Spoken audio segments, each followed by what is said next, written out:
സൂചിപ്പിച്ച പോലെ കേവലം ഒരു സംഘനാമം മാത്രമല്ല, നമ്മളുടെ ഉമ്മത്തിന്റെ ഈമാനിന് കാവൽ നിൽക്കുന്ന പ്രസ്ഥാനമാണ്. അടിവേരുറച്ച ആദർശ പ്രസ്ഥാനമാണ് സമസ്ത. എന്നാണ് അതിൽ അടിവേരുറച്ചതാണ്. ആകാശങ്ങളിലേക്ക് ചില്ലവിടർത്തി പറന്നു വന്നിരിക്കുന്ന മഹിതമായ പ്രസ്ഥാനമാണ് സമസ്ത. സമസ്ത പിറന്നതു തന്നെ പ്രതിസന്ധികളുടെ കാറ്റും കോളും കണ്ടാൽ, പ്രതിസന്ധികളുടെ പേമാരികൾ അതിജീവിച്ചുകൊണ്ടാണ്.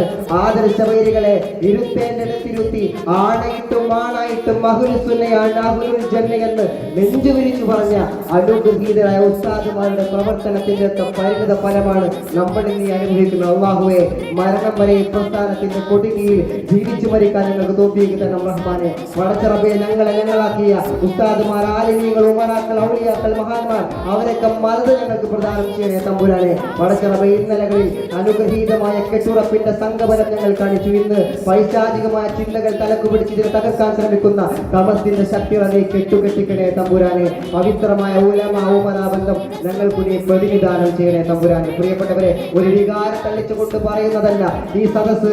അല്ലാഹുവിന്റെ ഹബീബ് മുഹമ്മദ് മുസ്തഫ സ്വല്ലല്ലാഹു അലൈഹി വസല്ലം തങ്ങളുടെ മദദ് പറയുന്ന സദസ്സാണ്. നബി തങ്ങൾ പറഞ്ഞിട്ടുണ്ട്, ഉമ്മത്തീങ്ങൾ എനിക്കുള്ളതും പിരിയുന്നതാ, 73 വിഭാഗമായി തിരിയുന്നതാ, അതിലൊന്ന് മാത്രം സ്വർഗമിൽ, മറ്റുള്ളത് നരകത്തിലേക്കാ സകലതും പോകുന്നത്.